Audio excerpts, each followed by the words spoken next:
And right now, white people are really frightened. If you don't understand the destruction of Planned Parenthood offices, and you don't understand the wall that we're going to build on the southern border of the United States, you haven't read the book The Birth Dearth by Ben Wattenberg. Ben Wattenberg was a brilliant Jewish man who was a member of the American Enterprise Institute, and he wrote a book, the first paragraph of which says, "The main problem confronting the United States today is there aren't enough white babies being born in this country."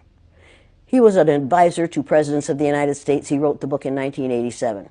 He says if we don't change this and change it rapidly, white people will lose their numerical majority in this country, and this will no longer be a white man's land. Now, I'm not misrepresenting this. I'm telling you exactly, almost exactly what he says.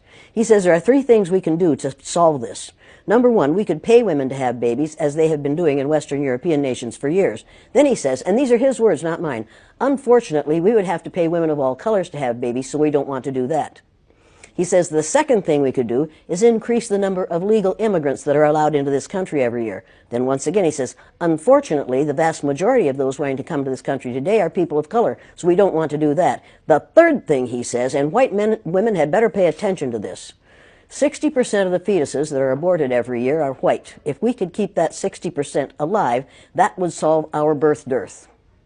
Does that sound like racism to you? Can you talk a little bit about the trauma associated with? The trauma associated with it? Yeah. One of the main traumas is it tells white people that they are superior because of the lack of melanin in their skin. And then they find out suddenly that we've got a black president. That's traumatic. That's where their trauma is. Living a lie, finding out the truth, is traumatic. Finding out now, recently, that within 30 years, white people will be in the numerical minority in this country is going to be traumatic. White people are scared to death right now, particularly white males. They're scared to death that they are going to lose their power in the future. And they are. But if you want to get ready for the future, if you want to be treated well in the future, treat others well in the present. What we do in the present constructs the future. We called the Japanese, and you'll pardon me, but this is what we called them, slant-eyed little yellow We didn't say that about the Germans. After the war, we rebuilt Germany and Japan. And we get along beautifully with the Japanese. That was in 1945 that we finally won that war.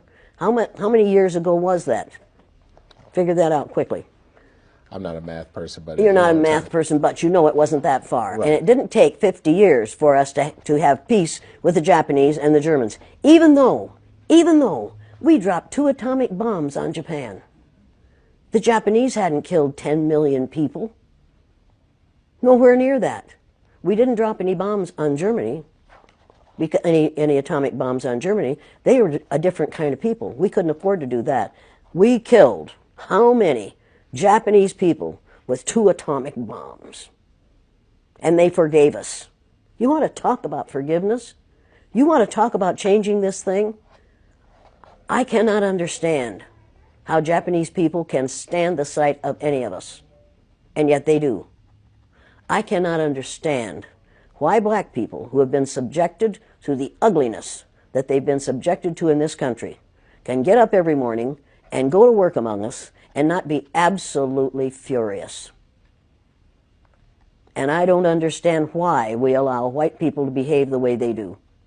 I don't understand that. And my third graders, after they'd gone through the exercise, couldn't understand it and wouldn't tolerate it.